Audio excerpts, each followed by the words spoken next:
كثيرا طيبا باركا فيه كما يحب ربنا ويرضاه. أشهد أن لا إله إلا الله وحده لا شريك له وأشهد أن محمدا عبده ورسوله لا نبي بعده. قال ربنا جل وعلا يا أيها الذين آمنوا اتقوا الله وقولوا قولا سديدا يصلح لكم أعمالكم ويغفر لكم ذنوبكم ومن يطع الله ورسوله فقد فاز فوزا عظيما. Amma ba'd, alhamdulillah di malam hari ini kita kembali memuji, syukur dan menyanjung Allah Jalla wa Ala atas nikmatnya kepada kita semua, sehingga pada malam yang indah ini kita bisa bersama-sama duduk di sebuah majelis dalam rangka untuk mengkaji dan membahas sirah nabawiyah, sejarah Nabi Muhammad alaihi salatu wassalam. Dan di pembahasan sebelumnya kita sudah menyebutkan kisah Hashim, di mana Hashim ini adalah cikal bakal dari nama keluarga Rasulullah alaihi salatu wassalam, sebagaimana disebutkan di sini. Amma usratuhu sallallahu alaihi wasallam faturafu bil usratil hashimiyah. Jadi adapun keluarga Nabi dikenal dengan keluarga Hashimiyah. Keluarga artinya keluarga dari keturunan Hashim, ya, keluarga dari keturunan Hashim. Dan Hashim ini sendiri adalah anak dari Abdul Manaf. Anak dari Abdul Manaf. Taib. Nah, ini sudah kita sebutkan di pembahasan sebelumnya tentang Hashim, bagaimana Hashim ini memiliki banyak keutamaan, banyak keistimewaan, ya, banyak keistimewaan. Taib. Di antara keistimewaan Hashim yaitu dia melanjutkan apa yang dilakukan oleh Qusay sebelumnya, ya, yaitu sakoyah dan rifadah, memberi makan dan minum kepada jemaah haji. Baik. Kemudian juga Hashim ini terkenal kedermawanan beliau. Sampai pernah kita sebutkan di pembahasan sebelumnya, di mana beliau ini pernah ke negeri Syam. Waktu itu kondisi masyarakat Arab, Quraisy, ya, mereka dalam kondisi paceklik. Maka beliau langsung pergi ke negeri Syam untuk membeli bahan makanan, dia bawa ke Mekah, kemudian langsung dibagi-bagi. Nah, ini salah satu kedermawanan dari Hashim. Baik. Nah, intinya sudah kita sebutkan, ya, di pembahasan sebelumnya tentang Hashim ini. Nah, pada malam hari ini kita akan mengkaji kisah unik, ya, kisah unik beliau kaitannya dengan anak beliau yang bernama Syaibah. Baik, kita lihat disebutkan di sini wa min hadithihi, di antara kisah tentang beliau, tentang Hashim ini adalah annahu marra bi Yathrib. Beliau ini satu hari ketika ingin ke negeri Syam, beliau melewati kota Yathrib. Yathrib ini adalah kota yang sekarang dikenal dengan kota Madinah. Jadi dulu namanya Yathrib, sekarang dikenal dengan kota Al-Madinah Al-Munawwarah. Ya, jadi kalau disebut Yathrib, maka yang kita bayangkan adalah kota Madinah. Jadi sebelum Nabi SAW berhijrah ke sana, itu dikenal dengan kota apa? Yathrib. Nah, suatu hari ketika Hashim sedang melalui kota Yathrib, ingin ke mana? Ke negeri Syam. Wa huwa fi tariqin atau fi tariqi tijaratihi ila Syam. Jadi dia dalam perjalanan menuju ke Syam untuk sebuah urusan dagang. Ya, jadi dulu itu perdagangan itu dari kota ke kota, bahkan dari negara ke negara. Ini luar biasa sekali, ya, semangat orang dulu dalam berdagang, ya, Masya Allah. Dan ini tentunya tidak seperti sekarang yang banyak dengan kemudahan, ya. Kita tanpa pergi kita sudah bisa berdagang, kita sudah bisa bisnis. Dengan telepon, ya, dengan HP kita sudah bisa berbisnis walaupun kita nggak pergi-pergi. Dulu nggak, dulu memang harus pergi. Dulu memang harus pergi. Bahkan sebelumnya ada namanya perdagangan yang dikenal dengan perdagangan barter, ya. Yaitu pertukaran barang dengan barang. Jadi bukan tidak pakai uang, ya. Tapi di zamannya Hashim ini sudah dikenal uang, sudah ada uang. Nah, jadi barakallahu fikum, ketika dia sedang melakukan perjalanan dagang ke negeri Syam, ya, maka dia singgah di Madinah yang waktu itu namanya Yathrib. Fatazawwaja Salma binta Amr min Bani Adi ibni Najjar. Kemudian di sana beliau menikah dengan seorang wanita. Jadi singgah tapi menikah. Singgahnya sebentar. Antum singgahnya lama tapi tidak nikah-nikah. Ini singgahnya sebentar ini. Singgah sebentar untuk apa? Sekedar menikah saja. Nah, ini menunjukkan kebutuhan manusiawi, ya. Seorang laki-laki itu butuh kepada wanita, wanita butuh kepada laki-laki. Seandainya wanita nggak butuh sama laki-laki, maka ayah dan ibunya lebih butuh kepadanya. Betul ya? Makanya antum kalau sudah dapat pasangan, jaga baik-baik. Ya, dirawat baik-baik, jaga baik-baik. Kemudian harus sabar ya dan seterusnya. Karena orang tuanya itu butuh kepada dia, tapi antum ambil. Nah, maka ini menunjukkan bahwa perkawinan itu sebuah fitrah, sebuah kebutuhan fitrawi manusia. Ala kulli hal, Hashim ketika tiba di Yathrib, dia tiba-tiba ingin nikah. Dilihat seorang gadis yang bernama Salma bintu Amr dari Bani Adi ibni Najjar, maka dia menikah dengan wanita tersebut, ya. Fa'aqama indaha fatratan. Kemudian dia tinggal bersama istri ya, yang baru dia nikahi tadi beberapa saat. Jadi enggak lama dia singgah, dia nikah enggak lama. Tsumma madha ila Syam. Dan kemudian beliau pun melanjutkan perjalanan ke negeri Syam. Ini laki-laki yang bertanggung jawab ya. Dia punya tanggung jawab dengan istrinya, dia cari nafkah untuk istrinya. Maka dia enggak lama-lama tinggal bersama istrinya. Dia pergi ke negeri Syam melanjutkan perjalanan untuk dagang. Nah, waktu itu wahya hamilun. Waktu itu Salma dalam kondisi sedang hamil. Masya Allah ya. Dalam kondisi sedang hamil ditinggal. Karena dia harus cari nafkah. Dia sebagai laki-laki, sebagai suami, dia pergi tinggalkan istrinya. Ya, walaupun istrinya dalam kondisi hamil, dia lanjutkan perjalanan ke negeri Syam. Nah, cuma qaddarallahu wa masyafa'al, beliau meninggal di perjalanan. Famata bi Gaza. Beliau meninggal di Gaza. Gaza mana? Palestina. Ya, Masya Allah. Kalau orang-orang Palestina hafal ya. Jadi beliau singgah di Gaza, di Palestina. Ya. Jadi disebutkan famata bukan singgah, meninggal beliau di situ. Famata bi Gaza min ardi Palestina. Jadi di negeri Palestina di Gaza beliau meninggal di situ dan dikuburkan di situ. Ah, apa yang terjadi? Istrinya tadi hamil ya. Jelas melahirkan. Wa wulidat Salma. Salma pun melahirkan. Melahirkan ibnan, seorang anak bil Madinah di Madinah. Sammathu Syaibah. Diberi namalah anak itu dengan Syaibah. Ah, itu ceritanya. Jadi Hashim meninggal, Salma mengandung, kemudian melahirkan seorang anak. Nah, anak ini lahir dalam keadaan yatim. Karena ayahnya sudah meninggal. Diberi nama anak tersebut Syaibah. Namanya siapa? Syaibah. Apa artinya Syaibah? Syaibah artinya uban. Jadi ketika dia lahir ada uban di rambutnya. Nah, maka disebutkan di sini li syaibin fi ra'sihi, karena adanya uban di rambutnya sehingga diberi nama Syaibah. Jadi nama itu kadang berkaitan dengan kondisi seorang bayi, ya.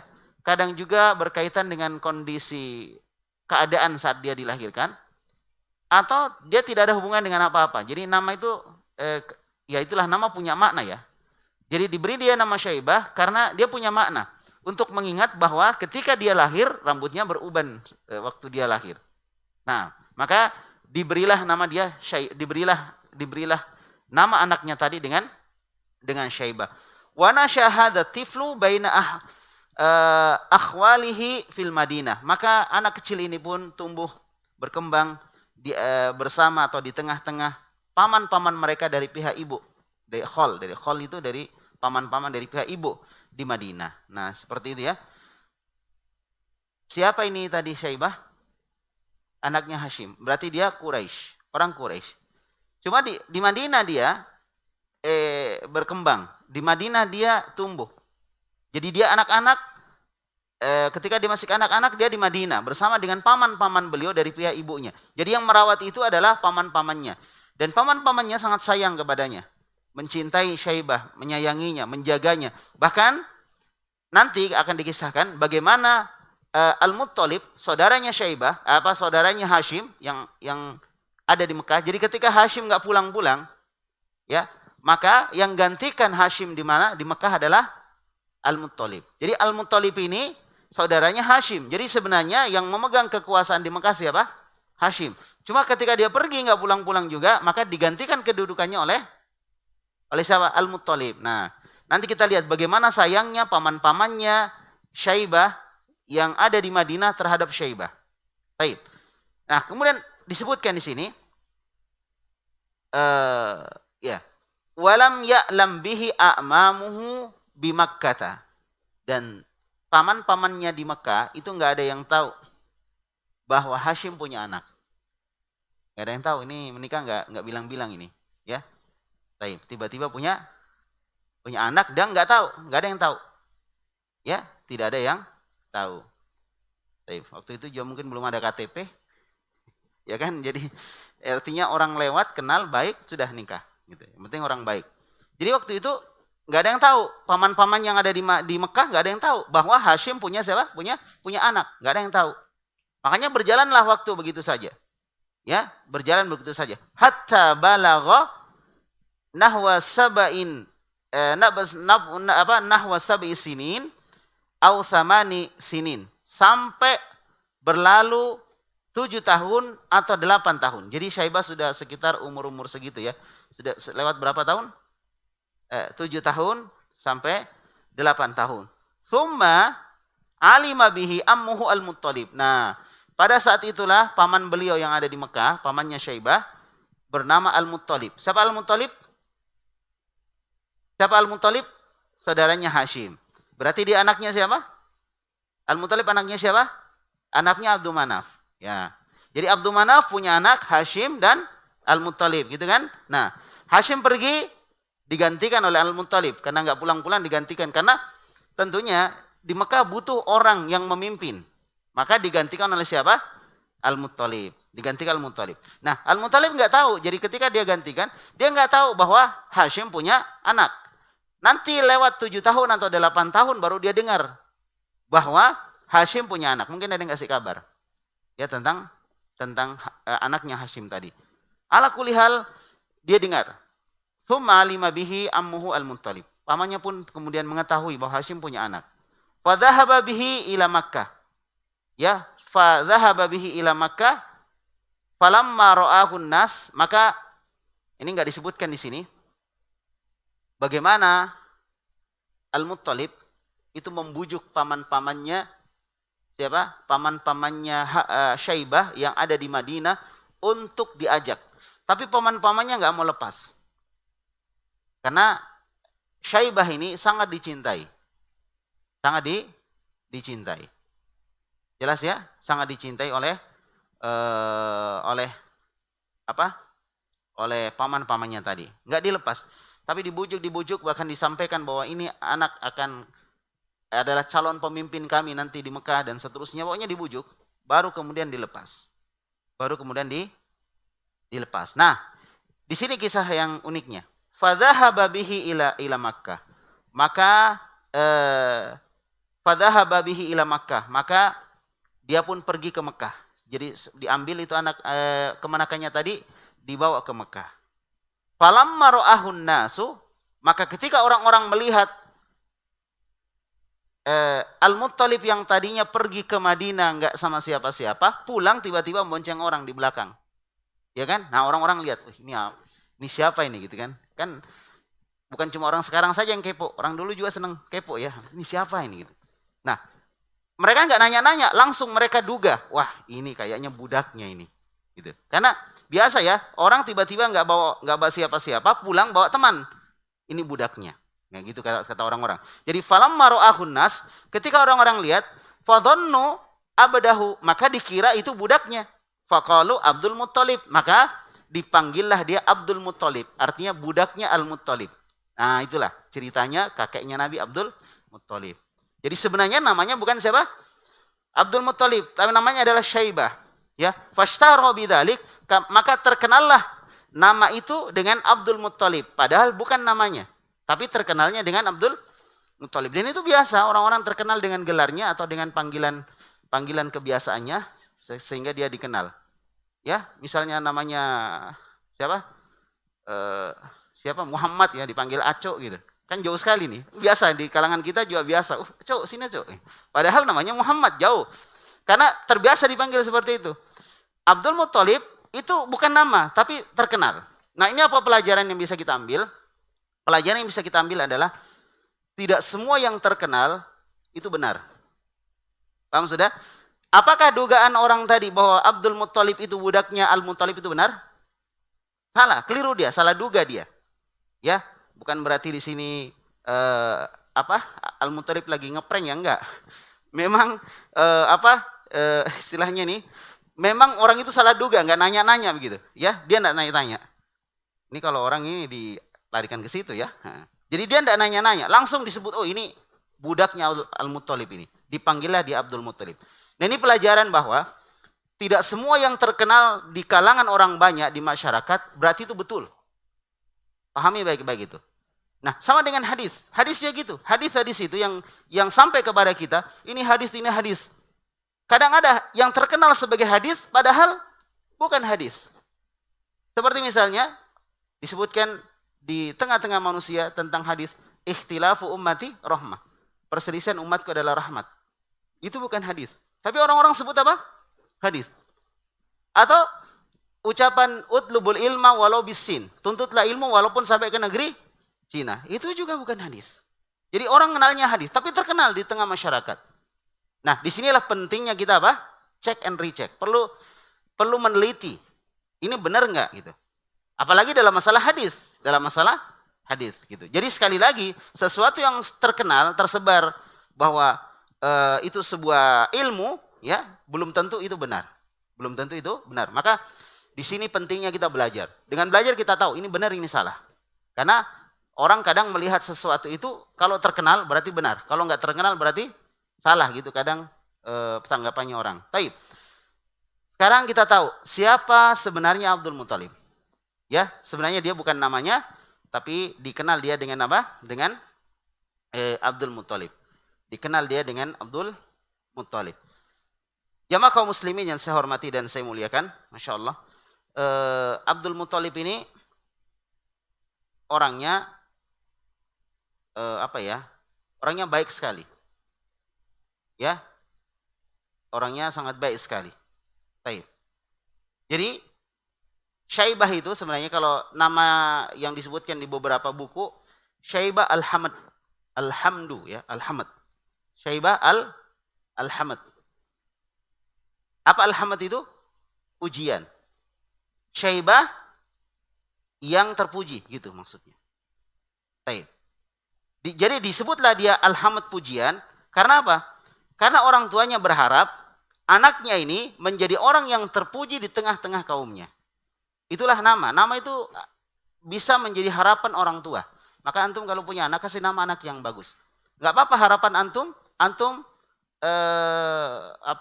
masukkan ke dalam sebuah nama anak-anak kita.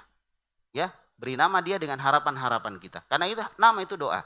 Maka ibunya Syaibah memberi nama dengan Syaibah Al-Hamad. Syaibah Al-Hamad. Syaibah yang memiliki pujian supaya dia terpuji di tengah masyarakatnya. Baik. Dan Syaibah ini Masya Allah seorang yang terkabul doanya. Kalau dia berdoa itu cepat terkabul doanya. Nah, ini menunjukkan bahwa kadang orang-orang yang mensyirikatkan Allah Subhanahu wa taala itu bisa terkabul doanya. Baik. Apalagi kalau dia doanya ikhlas. Contoh disebutkan dalam Al-Qur'an, fa idza ruqibu fil fulki da'awullaha mukhlishina lahuddin. Ketika mereka naik di atas perahu, maka mereka berdoa kepada Allah dengan apa? Dengan ikhlas, mengikhlaskan agama hanya untuk Allah. Allah kabulkan, diselamatkan dia. Falaman najjahum idahum yusyrikun. Tapi ketika mereka diselamatkan sampai ke daratan, mereka kembali mensyirikatkan Allah Subhanahu wa taala. Jadi jangan pikir orang yang mensyirikatkan Allah, doanya enggak terkabul. Bisa terkabul doanya. Itu satu sisi. Sisi kedua, ketika mereka dizalimi. Nabi bersabda, wattaqu da'watal madlum fa inna laisa bainahu wa bainahu hijab. Hati-hati kamu wahai Mu'adz dari doanya orang yang didolimi, karena tidak ada perantara, tidak ada hijab antara dia dengan Allah Subhanahu wa taala. Jadi bisa saja misalnya orang kafir kita dolimi, dia berdoa kepada Allah, bisa dikabulkan? Bisa dikabulkan. Sebagaimana orang musyrik juga bisa dikabulkan. Makanya salah satu yang terkenal dari Abdul Muttalib adalah doa beliau adalah doa yang dikabulkan. Kalau dia berdoa bisa dikabulkan. Jadi orang musyrik juga kalau ikhlas dikabulkan doanya. Apalagi orang-orang yang mentauhidkan Allah, orang-orang yang meninggalkan kesyirikan, jauh dari kesyirikan, maka doanya insya Allah lebih mudah lagi untuk dikabulkan. Ya, lebih mudah lagi dikabulkan. Dan Abdul Muttalib ini masya Allah orangnya dari sisi akhlak luar biasa, penyantun, ya, sampai dia bukan cuma menyantuni manusia, dia juga menyantuni hewan-hewan. Jadi kadang dia membawa piring besar, piring itu ada makanan, dia bawa ke atas gunung. Dia bawa ke atas gunung. Ditaruh di atas gunung supaya dimakan oleh burung-burung yang ada di sana atau hewan-hewan liar yang ada di sana. Kita kan nggak sampai seperti itu ya. Kita aja ada kucing kita usir. Jangan mengganggu katanya. Ya, itu sengaja dia bawa makanan diberikan ke hewan-hewan untuk disedekahkan ke hewan-hewan. Dan ini menunjukkan baiknya perilaku dari Abdul Muttalib. Bahkan masya Allah salah satu perilaku dari Abdul Muttalib yang sangat terkenal adalah beliau mendidik anak-anaknya supaya menjadi anak-anak yang selalu melakukan kebaikan di tengah-tengah kaumnya. Itu salah satu yang dilakukan Abdul Muttalib. Artinya beliau ini seorang yang paham masalah parenting ya, masalah pendidikan anak. Abdul Muttalib. Baik. Kemudian beliau juga dikenal dengan nama atau digelari dengan nama Al-Fayyad. Itu salah satu gelarnya Abdul Muttalib, Al-Fayyad. Al-Fayyad itu artinya yang melimpah. Ya, yang melimpah. Dan ini sama dengan gelar kakeknya, Abdul Manaf. Jadi kakeknya Abdul Muttalib siapa? Abdul Manaf. Karena Abdul Manaf ini adalah bapak dari Hashim.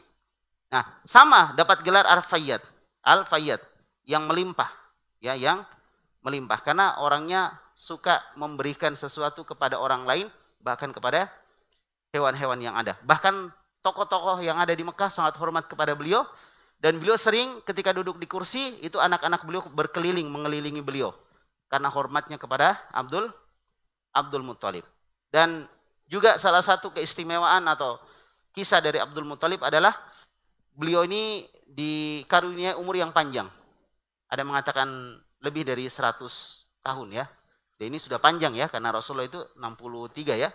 63. Jadi 100 tahun ini di zaman dulu ya panjang lah. Sama dengan zaman sekarang. Taib. Ala kulli hal, itulah salah satu keistimewaan dan kisah-kisah tentang Abdul Muttalib. Ya, jadi di zaman Abdul Muttalib, beliau sangat menekankan supaya tidak ada namanya kedoliman. Tidak ada namanya kedoliman. Bahkan anak-anak beliau yang merupakan orang disegani juga di kalangan orang-orang Quraisy, beliau larang untuk melakukan kedoliman. Beliau larang untuk melakukan kedoliman. Taib. Dan dari sisi tubuh, ya, body beliau, ya, face-nya beliau adalah seorang yang gagah.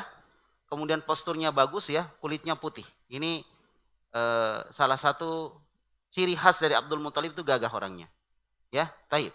Dan sekali lagi beliau sangat dihormati di tengah-tengah orang-orang Quraisy. Nah, karena cintanya beliau dengan kebaikan, maka ketika lahir cucunya, siapa cucunya? Muhammad bin Abdullah, ketika lahir, dia sangat sayang sekali. Dan dia melihat ada tanda-tanda kebaikan pada cucunya. Dia dudukkan di kursi.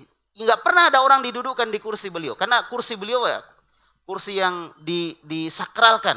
Enggak ada yang berani duduk di situ kecuali beliau. Tapi waktu Nabi lahir, beliau bawa dan beliau dudukkan di kursi beliau. Subhanallah. Kemudian beliau mengatakan, Inna libni hadha la sya'nan azima.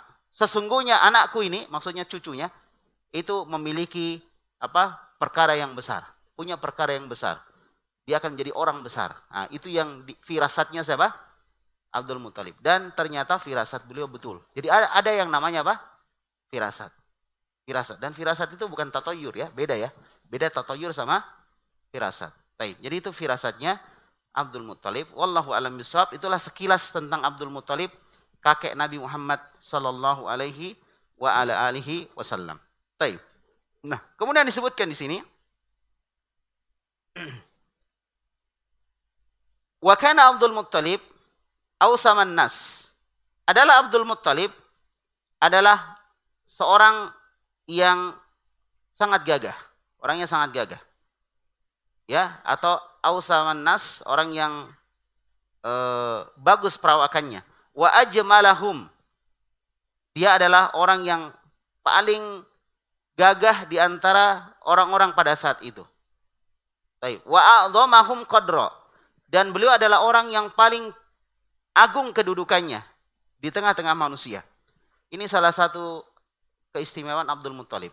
Makanya disegani. Nah, wallahu alam, boleh jadi ini adalah salah satu sebab kenapa Abu Thalib, anaknya Abdul Muttalib, Abu Thalib, pamannya Nabi, itu sulit untuk, dalam tanda kutip ya, durhaka kepada ayahnya.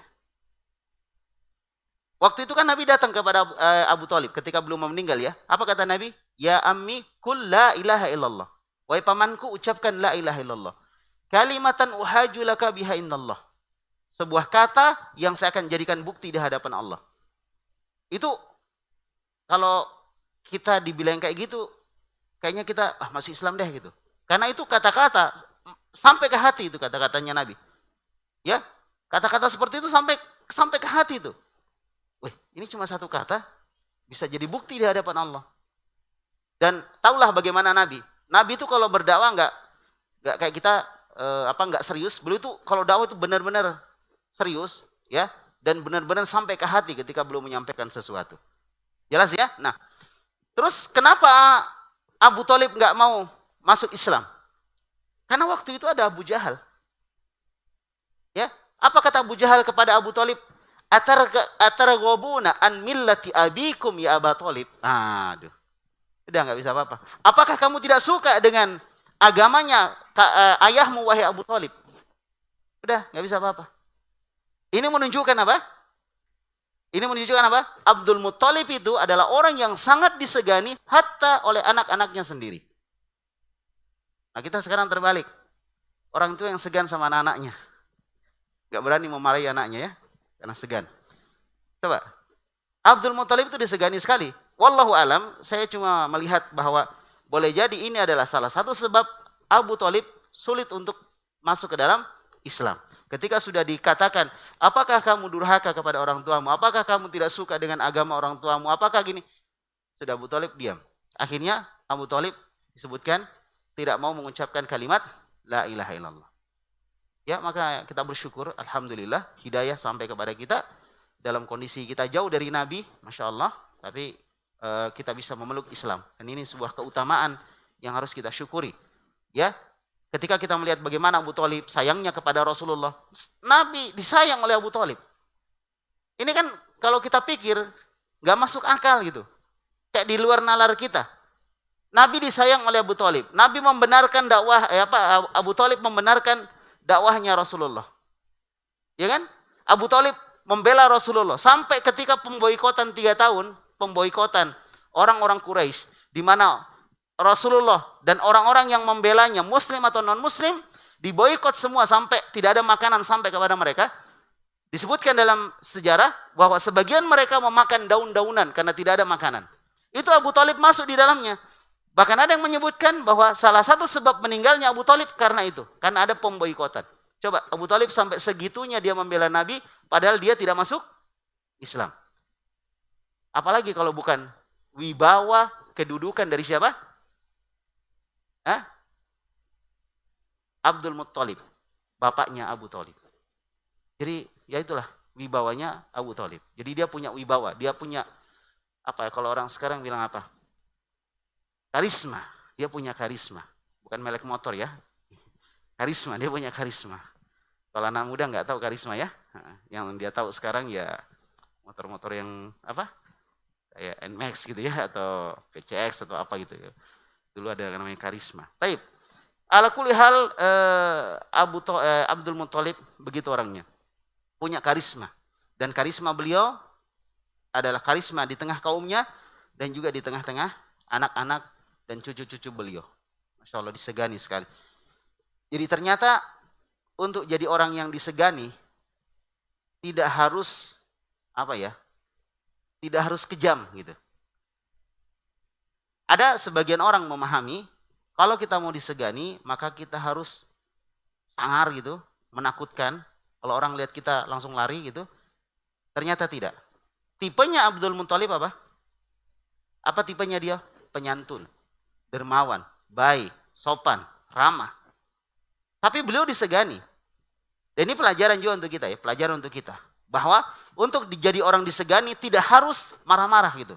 Kita lembut, kita baik, bisa kita disegani. Tapi kita harus punya apa tadi? Karisma. Kita harus punya karisma. Kita harus punya sesuatu yang membuat orang itu segan kepada kita. Seperti itu. Jadi jangan jaim. Tahu jaim? Tahu jaim? Ya, jaga image. Jangan kita jaim gitu. Gak mau bicara sama orang, bukan level saya, nanti saya tidak dihargai. Gak mau ketemu orang karena takut gak dihargai. Itu keliru. Kita bergaul aja sama orang. Kita diskusi sama orang. Kita bicara sama orang. Orangnya misalnya beda level dengan kita, gak ada masalah kita diskusi. Ya, ustadz dengan murid nggak ada masalah dia diskusi. Pemimpin dengan bawahan nggak ada masalah dia diskusi. Dan insya Allah itu tidak menjatuhkan apa? Ya, wibawa seseorang. Ya, yang penting dia punya karisma, dia jaga kehormatan, dia jaga ketakwaannya, dia jaga kesolehannya. Insya Allah dia akan tetap disegani. Ya, dia akan tetap disegani. Ini contoh bagaimana Abdul Muthalib itu sangat disegani. Nah, kemudian disebutkan di sini.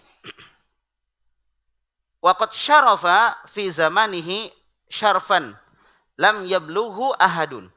Dan Abdul Muthalib itu mendapatkan kemuliaan pada zamannya dengan sebuah kemuliaan yang tidak pernah dicapai oleh seseorang pun. Jadi Abdul Muthalib dapat kemuliaan yang belum pernah dicapai orang kemuliaannya. Ini tadi karena karisma tadi, karisma yang dia miliki, ya, kebaikan yang dimiliki, masya Allah. Jadi karakter orang-orang Quraisy itu nggak sejahat yang kita bayangkan. Karakternya orang-orang Quraisy. Ya betul, mereka musyrik. Tapi masalahnya mereka cuma di situ, di kesyirikannya mereka. Kalau dari sisi kebaikan, orang-orang Quraisy itu baik-baik. Ya. Dan contohnya tokoh-tokohnya seperti Abdul Muthalib tadi. Ya, seperti Abdul Muthalib tadi. Jadi dia punya kemuliaan yang belum pernah ada orang punya kemuliaan seperti itu. Karena Sayyidah Quraisyin. Beliau adalah sayyidnya, tokohnya orang Quraisy, Abdul Muthalib. Wa sahiba airi Makkah. Ya, dan beliau adalah orang yang memegang kekuasaan Mekah. Memegang kekuasaan Mekah. Abdul Muthalib. Baik. Jamaah kaum muslimin dan muslimah, barakallahu fikum. Dari sini kita bisa melihat kenapa orang-orang itu tidak langsung berani menyerang Rasulullah SAW. Ketika dakwahnya Nabi Muhammad SAW, siapa yang didolimi, siapa yang dikucilkan atau siapa yang diteror? Para sahabat. Terutama yang tidak punya backing, tidak punya andalan di belakangnya. Dia bukan orang kaya, bukan pejabat, keluarganya keluarga biasa, habis sudah. Nabi kenapa nggak ada berani orang menyentuh Nabi? Itu tadi, karena adanya Abdul Muthalib, salah satunya. Keluarga beliau adalah keluarga orang mulia, nggak berani. Ya, sampai ketika mereka mau membunuh Nabi, mereka harus mengumpulkan seluruh suku-suku yang ada, mengirimkan wakilnya satu-satu untuk membunuh Nabi. Ketika Nabi waktu itu mau hijrah ke Madinah kan, seperti itu. Nggak berani mereka sendirian, nggak berani. Ya, karena apa? Karena kalau mereka berani mengganggu Nabi, paman-paman Nabi yang lain, keluarga Nabi yang lain itu akan marah. Walaupun mereka belum masuk Islam. Walaupun mereka belum masuk Islam. Seperti itu. Kisahnya Hamzah. Hamzah kan begitu juga. Hamzah. Awalnya dia mau membela Nabi, akhirnya dia masuk Islam. Awalnya dia mau membela Nabi sebagai keluarga gitu. Tapi akhirnya dia masuk Islam. Baik, itulah hidayah itu datang dari pintu yang bermacam-macam. Orang dapat hidayah dari macam-macam. Seperti kita juga, Masya Allah, dapat hidayah kepada sunnah. Itu enggak semuanya dapat hidayah di masjid. Ada yang dapat hidayahnya di lapangan futsal, ya kan? Ada dapat hidayahnya di pasar, ada dapat hidayahnya di kantor, enggak macam-macam. Ya, ada orang yang di negerinya banyak dakwah salaf misalnya, tapi ternyata ketika dia keluar negeri, dapat hidayahnya malah di luar negeri. Ya itulah, makanya pintu-pintu hidayah ya kita masuki. Yang bisa kita masuki selama di dalamnya tidak ada hal yang tidak Allah ridhoi, maka kita masuki pintu tersebut untuk menyampaikan memberikan petunjuk ataupun mengantarkan manusia kepada hidayah. Ya, kalau antum misalnya sebagai orang yang jualan di pasar, tebarkan hidayah di pasar yang antum bisa lakukan. Antum sebagai pegawai negeri misalnya, tebarkan hidayah di kantor. Ya, dengan kebaikan. Mungkin memberi buku atau mungkin mengajak mereka untuk kajian dan seterusnya. Kalau yang belum mau kajian di masjid, bikin kajian di luar masjid. Dan sekarang di Makassar, Masya Allah ya, di beberapa tempat ada kajian. Ya, di Warkop ada kajian, di mana lagi ya, bahkan di lapangan futsal ada kajian ya. Orang lagi main bola, kita dakwai orang. Nah, itu salah satu pintu-pintu hidayah. Jadi sekali lagi barakallahu fikum, di zaman Nabi juga orang masuk Islam itu dari pintu hidayah yang bermacam-macam. Ya, bukan cuma satu tempat, tapi dari pintu hidayah yang bermacam-macam. Ada yang masuk Islam langsung karena melihat Nabi Muhammad SAW, ada masuk Islam melalui para sahabat yang lainnya seperti Abu Bakar As-Siddiq. Ini orang yang punya pengaruh besar masuknya kaum muslimin atau orang-orang kepada Islam, Baik. Nah, kemudian disebutkan di sini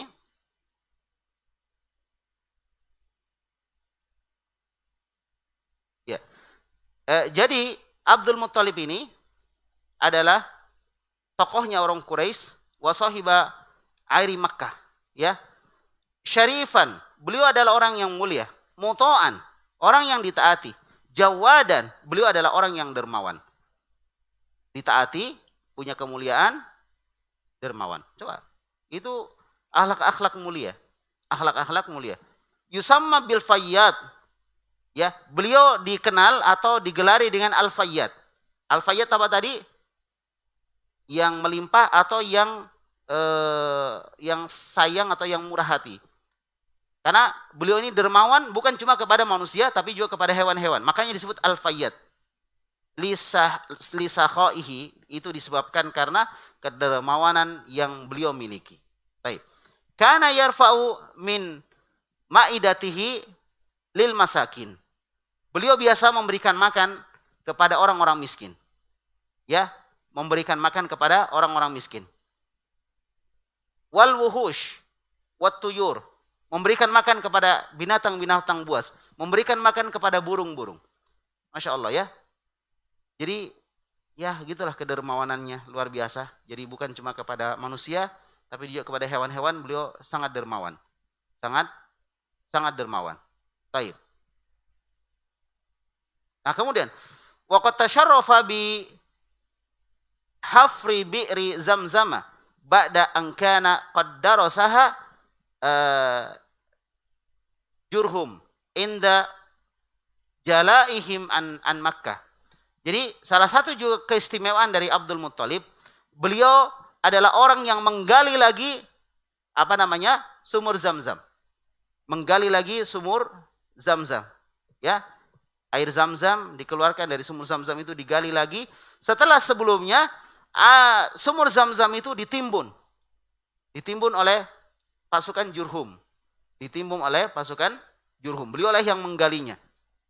Baik. Jadi ketika sumur itu ditimbun, orang nggak tahu lagi di mana sumur Zamzam. Maka beliau adalah orang yang menggalinya. Ya. Dan ini beliau dapatkan melalui apa? Melalui mimpi. Jadi setelah Jurhum menutupnya, ya, kemudian disebutkan wa kana qad amara bihafriha fil manam. Jadi beliau dapatkan perintah untuk menggali itu dari mimpi. Jadi orang nggak tahu sumur Zamzam di mana, nggak tahu karena waktu itu Jurhum menutupnya, ditutup oleh orang-orang Jurhum.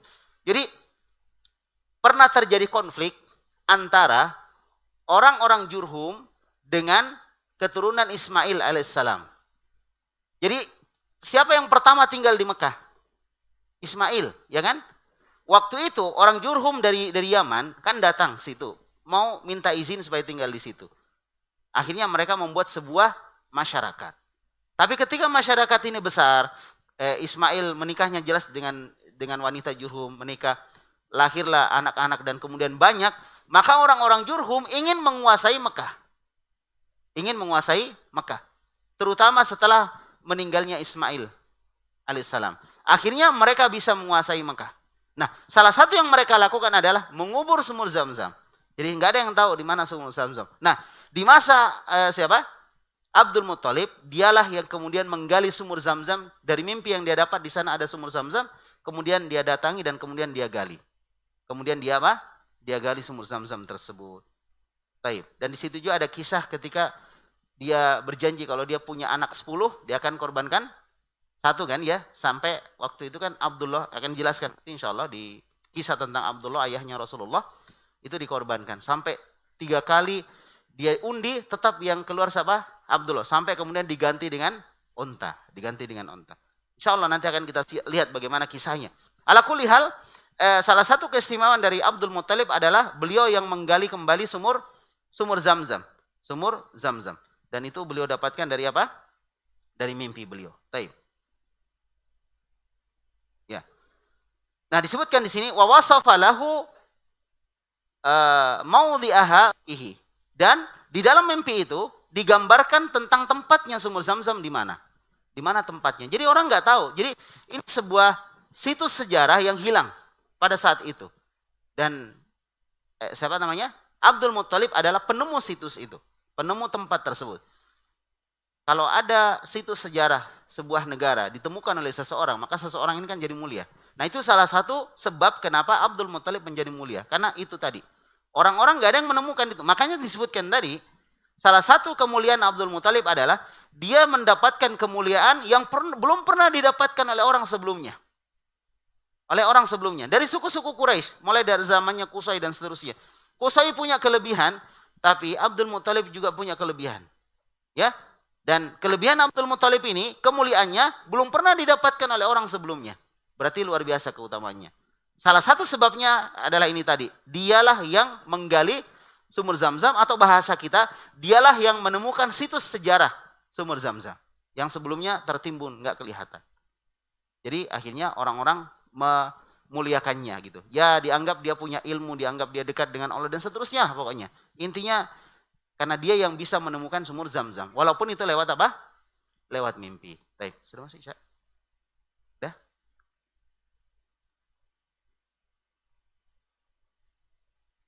Kita baca sedikit ya. Baik. Wa fi ahdihi waqa'at hadithatul fil. Dan di zamannya Abdul Muttalib juga terjadi peristiwa tentara bergajah. Jadi itu di zaman Abdul Muttalib itu terjadi. Ja'a Abroha al-Ashram, datanglah Abroha al-Ashram minal Yaman, dari Yaman, bi sittina alfi jundiyin minal ahbas. Beliau membawa berapa? 60 ribu tentara dari berbagai macam pasukan. Jadi ada pasukan bergajah, ada pasukan berkuda, ada pasukan artileri, ya, ada pasukan jalan kaki dan lain sebagainya. Ini ada sekitar berapa tadi? 60 ribu, bayangkan saja. 60 ribu, Mekah bisa apa kalau 60 ribu yang datang? Jadi waktu itu penduduknya Mekah ya kalah sama ini. Yang jumlahnya 60 ribu ini, pasukan luar biasa ini yang datang. Makanya ketika Abroha menyerang, semua tempat yang dilewati yang mau menahan dia, nggak ada yang bisa melawan. Ya, makanya waktu itu Abdul Muttalib membiarkan Abroha menyerang Ka'bah. Malah yang dia tanyakan apanya? Ontanya. Dia bilang, mana onta saya? Diontanya kan disandra sama pasukannya Abroha. Maka dia cari, mana onta saya? Maka pasukan Abroha itu bingung loh, kenapa kamu tanya onta? Kenapa kamu nggak pertanyakan itu Ka'bah yang kami mau serang? Dia bilang, onta ini milik saya. Kalau Ka'bah sudah ada yang punya, nanti dia yang jaga sendiri. Gitu. Karena sudah nggak bisa dilawan juga tentaranya. Tentaranya sangat besar sekali. Dan dia yakin bahwa Allah yang akan menjaga itu. Menunjukkan bahwa orang-orang musyrik di zaman terdahulu itu mentauhidkan Allah dalam tauhid rububiyah. Jadi kesyirikan mereka dalam tauhid uluhiyah. Rububiyah enggak. Mereka yakin ada yang jaga ini. Allah Maha Kuasa, Allah Maha Perkasa, Allah Maha Kuat. Enggak ada yang bisa menghancurkan Ka'bah. Dia yakini itu. Makanya dia santai gitu. Dia tinggalkan aja begitu saja itu Ka'bah. Dan ternyata betul, ya. Allah yang menjaga Ka'bah. Bagaimana kelanjutannya insya Allah pekan depan. Ya, baik. Demikian yang bisa kita bahas pada malam hari ini. Ini aja sudah, kita belum masuk ke bagaimana kelahiran Nabi. Sudah banyak pelajaran yang bisa kita ambil. Dan sekali lagi sejarah itu dipelajari supaya kita bisa dapat pelajaran. Apa yang paling penting dari sejarah? Kita punya banyak problem solving dari setiap masalah yang kita hadapi. Itu salah satu keistimewanya belajar sejarah. Karena sejarah itu muncul di situ banyak masalah. Dan bagaimana orang menyelesaikan masalah di situ. Nah, itu pelajaran sebenarnya untuk kita. Sehingga ketika kita menghadapi masalah, kita punya solusinya. Dari mana kita ambil solusinya? Dari pelajaran sejarah yang kita pelajari. Kita baru dibully sama orang, kita sudah ngambek dakwah, nggak mau dakwah.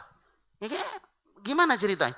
Makanya orang seperti ini harus belajar sejarah. Supaya dia tahu bagaimana kegigihan para sahabat, bagaimana kegigihan Rasulullah dalam berdakwah. Supaya dia nggak gampang baperan ketika dakwah. Ya, baru dakwah sedikit yang hadir, nggak mau lagi ngisi dakwah misalnya.